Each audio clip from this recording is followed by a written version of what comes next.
So as you can see, I've got a really good tall flame height, wide open. Grill's rated 21,000 BTUs per hour. I'm going to close the lid. Close the lid. Right now I'm at a little over 100. And I'm going to come back when I peg the thermometer. I think you might be having problems with your your tank, possibly. So anyway, I'm going to pause this now and we'll come back when I peg it. Should be about 5 to 7 minutes.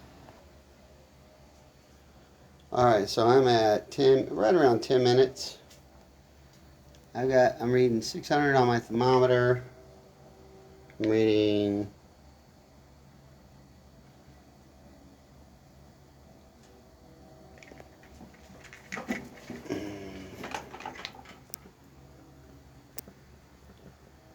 645, 643, 443 on the top of the lid.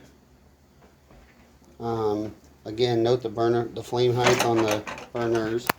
They are right up to the bottom of the diffusers, actually peeping through the holes. So I've got to be suspect that it's got something to do with your gas, bro. I think it's got something to do with your gas supply. There are venturis behind the valves. You know, the little holes in the burner tubes you can adjust, open or close to change the air gas ratio. But yeah, my grill gets freaking super hot. The thermometer will be pegged in another 2-3 minutes. Send me a message, let me know if you still having problems. I'm really suspect on your OPD on your tank that it's not fully opening, because sometimes if they get really overfilled they jam hard and you just can't get them to break loose. So anyway, hope this helps you, and hope you got my reply to your message. Alright, thanks.